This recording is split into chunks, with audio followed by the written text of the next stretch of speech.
Welcome, everyone, to Conrad's News of the Week. Week numero tres. That we've been doing this segment. Gentlemen, what a week it has been. Craziness all across the country, the United States. The president of Colombia said that he wasn't going to take back the deported immigrants. Trump, while he was golfing, tweeted on X that you are going to, or I am going to raise tariffs. I'm going to impose a plethora of different sanctions, cancel appointments, visa appointments, etc. Within the next 20 minutes after that, the president of Colombia caved in and said, okay, we'll take our immigrants back over. The United States has now become a strong arm in policy. We've come back into those type of policies as far as strongholding people and things or people and places into what we're going to be doing. It's a good and bad situation. It's obviously pissing a lot of people off, but at the same time, I think people are on notice as far as like we're not putting up with stuff anymore. Not like the previous administration or other administrations before that. On top of that, we have Robert Kennedy Jr.'s Senate hearing for his nomination for HHS, the human, what was it, the Human Health Service, or what is his position? Yeah, U.S. Health Secretary. Thank you very much. That's what I was looking for. That's the word. But yes, so Robert Kennedy's Senate hearing is ongoing right now. They were grilling him hard about previous comments and statements and positions that he has held and been a part of in the past. So we shall see if he will be our new U.S. health official for the United States. Additionally, big news for movie-going fans out there. Matthew McConaughey, Woody Harrelson, Dennis Quaid, Renee Zellweger, Billy Bob Thornton all did a 5-minute short movie / commercial where Matthew McConaughey and Woody Harrelson were reprising their role of true detectives, but completely selling the audience on making Texas the new Hollywood. Gentlemen, huge news coming out of there. Making movies here in Austin, Houston, Dallas, El Paso. Texas has a plethora of different environments, from the beach, the deserts, forests, bayou, swamp areas. There is so much that Texas offers. And the whole statement was Matthew McConaughey and Woody Harrelson and others, their statement was, forget Hollywood. Let's start making movies here in Texas. So it was a selling point to the Texas politicians. Lift off some of these bans and let's start making movies. Let's start making commercials and let's start making some music videos right here in the good old heart of Texas. I think it's fantastic. I really think that is a cool thing for them to do. It's going to just completely jumpstart the economy here in Texas, even more so and all of the other companies that keep moving out here. So this is big news as far as the movie industry and entertainment industry is. Potentially Texas will be the next hub of movie, music, and commercial industry. Additionally, the press secretary held her first meeting the other day. At the end of the meeting, she, and I forget her name, but she brought up the fact that the president and the government has completely realized that people are gathering their information from other sources other than legacy media, either it be from podcasts, from bloggers, from vloggers, from just writing a note on the internet. So there's actually a application process where you can apply to attend some of these Washington, D.C. hearings in person, and if you're lucky enough, ask a question to the press secretary about various matters. So, gentlemen, I have put in my application for Conrad's new segment of the week to be there and asks the hard-hitting questions that all of us cigar aficionados want to know about. Obviously, I don't know if I'll ever get picked on or if I'll ever get approved, but hey, you might be seeing me in the White House, ladies and gentlemen. Big news coming out here from the Puff Drink Talk podcast. You might be seeing me on TV. I'll keep everyone posted if I get approved or not. Okay, anybody want to expand on any of the news? I think the movie thing, it's nice. It's gonna help the barbers, right? Yeah. Oh, so you did see it? Yeah. Well, how dare they take my money because I'm your barber? I need to get a cut out of this. What the hell? No, I do think I think that is cool. I think that's a really cool thing. What do you think, Renee? Yeah, so just from a commercial real estate update that I can give, I think it might be a little bit old news, but there's a soundstage being built in Bastrop, Texas. I don't know if y'all know about that. And yeah, there's also a lot of movement out there. There's a couple other interested parties out there buying a lot more real estate around some of the stuff that Elon Musk is doing out there and things like that as well too. So I think that area is going to be exploding in the coming years. That's interesting you say that. When I was telling this part of the news segment, I also remembered how Taylor Sheridan has his 4-6 ranch where he does a lot of the shooting. Landman was shot out there. He is trying to produce more movies on his ranch right here in the heart of Texas as well. So I think there's a movement. There's a movement to get out here and start making films. My only contribution is that I support Matthew McConaughey for president of Texas. That's what I do. President of Texas. Then Elon Musk is gonna finance that, and Joe Rogan could be the vice president if he wants it to. It's a easy win. That's my prediction. So they're gonna separate the state from the United? I mean, there's been talks about it. So, I mean, it's not outside the realm of possibility, but yeah. It'll be a first great president. I mean, 80% approval. You go there and check. I don't think any Aggies would vote for him. I don't know. I really don't know. I mean, it's just like this guy is loved all across. He's connected with the city of Austin, the University of Texas, Austin. He owns, like a small percentage of Austin FC. He's everywhere. I don't know. He was, he thought about running in 2020 for 2022 for the government, of the government position of Texas. I don't know. I think it's doable. I mean, governor, I would say I would go for him. I would vote for him. In theory, I like the idea. Yep. Okay, theory. Mm-hmm. Okay with the theory. You're okay with theory? There have been other movie stars that have become politicians, right? Ronald Reagan was a Arnold Schwarzenegger. Arnold Schwarzenegger. Who's the wrestler from Minnesota?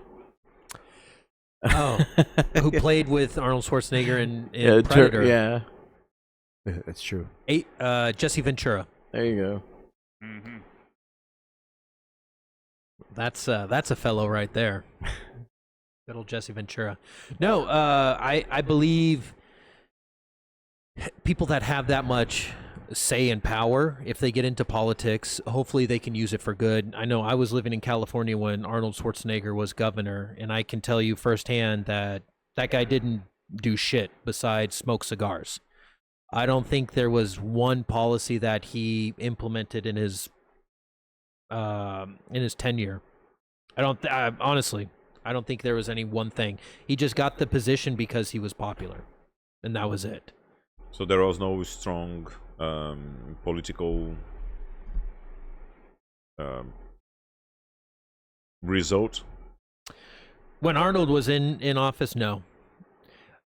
When he left office, he even said because he was public. There was so much discourse, and the state of California was so divided that polarized that he would position something, and it would instantly just get shot down without any type of like, well, maybe we can change this. It was just, nope, we're not going to approve it. So he was like, towards the end of his governorship, he just kind of quit. He was just like, I'm just going to smoke cigars. So he had a hard time, though. It's like nobody. He had a hard time. Yeah, he had no support from whatever it's called, like the house. Yeah, at least that's what he said. And I mean, living out there when he was governor, I don't remember a single thing that he did. I don't think there was any major contribution that was memorable to be like, yeah, Schwarzenegger did that in California. So it's a double-edged sword. Matthew McConaughey, like you're saying, you would vote for him, but hopefully he has enough to make some type of change in the state of Texas, I mean, that's why I said theory. I mean, you have to see what his ideas are. Who is he running against? What are their ideas? So, I read his book, so we have a kind of an idea. I watched so many interviews with him, speaking about especially small business. I think he would be fantastic for a small business, like including, real estate. So, yeah. Well, the fact that he made this commercial with the promotion of, listen, every $1 that they spend, $4 gets spent into the Texas economy. As far as lodging, they brought up the barber example. So you're right. So he is a big advocate for small business and business in general for the state of Texas. So he would win the city hall easily. He's one of the icons in Austin. I would say top 5 Austin icon right now, wouldn't you? Like, hard to bring five other people that would be more famous, and not only famous, like amalgamated to the city. So, yeah. That's it. Are That's y'all my take. saying that everything will be all right? All right. Someone had to say it. I'm glad you said it, Renee. I'm so glad you said it. So, anybody want to expand a little bit on the other points that Conrad mentioned? And I'll be completely frank and honest with you. There has been so much that's been happening these past couple of weeks, or since last week that I did the news segment, that it's hard to keep up. Honestly, there is if I was doing this every day, I'd still have my job would be tough. But to summarize a lot of the things that are happening politics-wise and industry-wise, like, man, this 2025 is off to an insane start, is all I can say. I'm sure you saw that the mystery of New Jersey drones were kind of revealed also. Did you hear about it? I did, and I don't know if I buy it.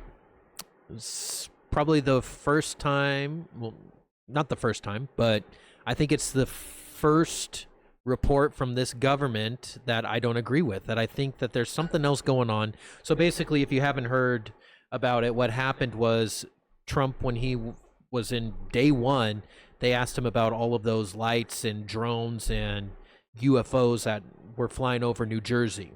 Was it, Russian spies? Was it from Syria? Was it from China? Iran? Yes, Iran. Iran, right? Yep.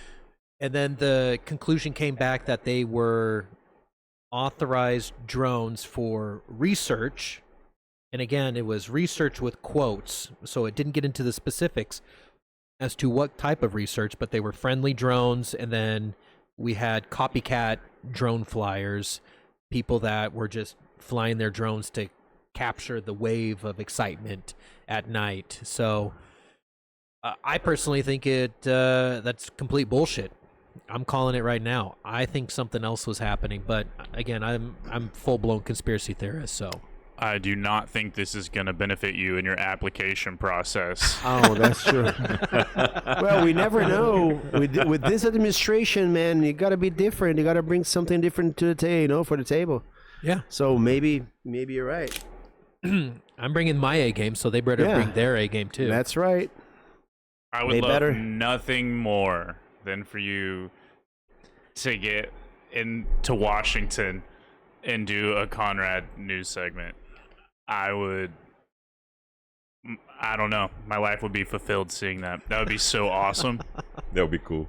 I like that. We would raise money for you for sure. I would donate. Yeah. Hopefully I'm not going to be a rise and fall candidate that everyone talks about. We'll have a podcast for you. I don't care. I just want you to have your 15 minutes of fame. Yeah. Thanks, George. I appreciate Yeah, it. that's it. If you do fall, you could set yourself up for a great comeback story. So. Yeah, there you go. I'm all for it. You know, we have this new AI from China. Then the U.S. government decided to, you know what? I'm going to create my own ChatGPT Gov. Do you remember I sent you the news? So, yeah. How about that? Yeah, ChatGPT Gov is specific for government work and officials, so they can use sensitive or classified wording and documents for ChatGPT to access. So it's a separate server, a dedicated server directly for the government to use. Because they were saying that almost 80% of government officials were using ChatGPT to help them with work. So this is more of a classified and secure way of using ChatGPT. And very efficient. It's going to be quite efficient. Yeah, if you put government data into a public service, it's not a good idea. So you better just have the same intelligence, computerized work, doing some work for you, but in a controlled environment for the government, it's not a bad idea. Well, this kind of goes back to like my prior, because I did cybersecurity for 30 years, and I think that data leakage, corporate data leakage is one of the hottest button right now. So right now, doing information security awareness around, the proper use of these public services and things like that. Like Salesforce is doing some interesting stuff where they're like, you're allowed to use your data in their cloud, and then but it's obfuscated and it's not kept inside of the language model. So that's a pretty interesting take on it. But we've seen this movie before, haven't we? Dun dun dun dun dun. Skynet. Dun, dun, dun. Exactly. Yeah. So I don't know how I feel about a state-run AI for some of these things. It's gonna be interesting. I just like to mention that we have the perfect sonoplasty from our friend here. I got the song right away. Dun dun dun. That was perfect. Yeah. So, yeah. Renee's on top of his A game with like movie references and everything. Yeah. Showing his artistic skills. Yeah. Here. You see, Conrad, I know good people. Yeah. No. Why did you invite us to your podcast, right? Well, No. it's not my podcast. It's I've your been wondering podcast. that for over a year. And How did I end up here? And I keep coming. And we keep coming, right? Exactly. All right. Just one piece of bad news for coffee drinkers. We got a shortage of coffee all over the globe. The situation with Colombia just made it worse. So we're gonna see a spike in prices, especially for specialty coffee. So I'm screwed. I mean, man, I saw that you bleeped so many of my words, so sorry about that. But yeah, Have I? yeah. So every 3 or 4 times in the video, I don't even realize I curse. Yeah, I curse too much. Anyway, but yeah. So I don't we are beep screwed. anything. It might be an automatic thing then. Probably automatic. So anyway, so we're gonna be screwed. I'm gonna show you later. I'll show you later. Yeah. Yeah. But I don't really. It's news to me. Well, the shorts has a bleep. The short about the needle. Well, that's. Yeah, that could be happening. Yeah. Yeah, but that is AI doing it for us. Yeah. All right. Good. I was gonna say that's why we don't even make the shorts. AI makes the shorts. We just my load God. the whole podcast in, and it does it automatically. So Yes. And it does this pretty well, right? It's awesome. It's not bad at all. Yeah. Those Hilton, shorts do you are good. remember how long it took to do all the shorts, to prepare everything? Now AI is doing. What do you think the GPT Gov will do for the government, huh? There will be a lot of tasks, a lot of efficiency going on there. I like that. They have to ride this. Yeah. Well, just be careful if your job is redundant. Yes.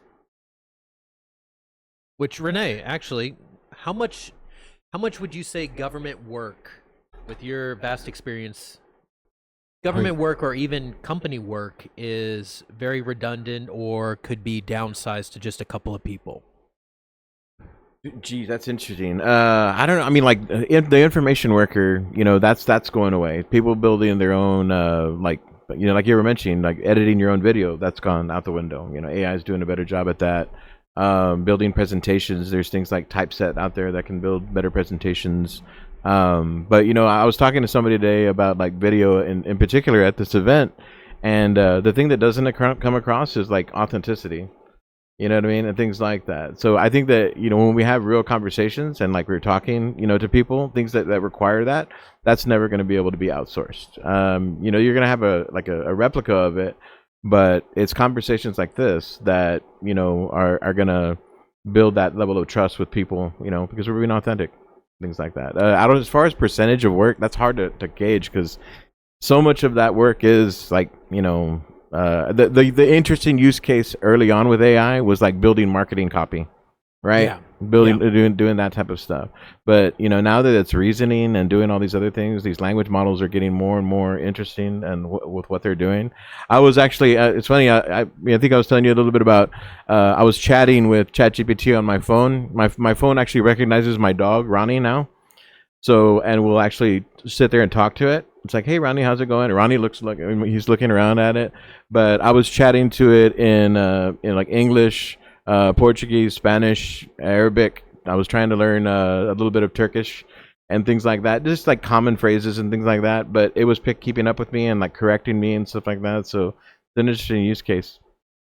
AI has affected education in a way that we haven't realized it yet. But it has affected education. Old schools, man, are gone. They either adapt or they would die. You see, for education, it's. Do you remember Khan Academy? Yeah, I remember Khan Academy. So there's a video out there about one of their AIs called Conmigo, like Conmigo. I use it every day.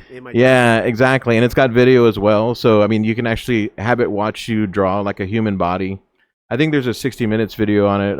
It's Anderson Cooper talking with like some folks there from Khan Academy, and it says like, where do you think the heart is? And he would draw the heart or the liver and stuff, and he says, well, it's actually on the other side of the body, and it's telling him exactly where to do it and where to draw it and stuff like that. So, gosh, that's crazy. Yeah. When I was working in Abu Dhabi, I was working with IBM, and they had just come up with their first iteration of Watson. Okay. Yep. And at the time, I think they had one of the Watsons at Johns Hopkins University that they had trained to be as good. And this was in 2012. They had trained it as good to be about a first-year medical student. And the nurses were actually like leaning upon Watson's ability to diagnose things, and it would give them percentages and say like, there's a 60% chance that it's this, but there's a 40% chance that it's this other ailment. Right. So, pretty interesting thing. That was what, 13 years ago? Yeah. And how technology advanced so rapidly. I think that's the amazing part of it. Conrad's news segment of the week, ladies and gentlemen. We'll see you next week.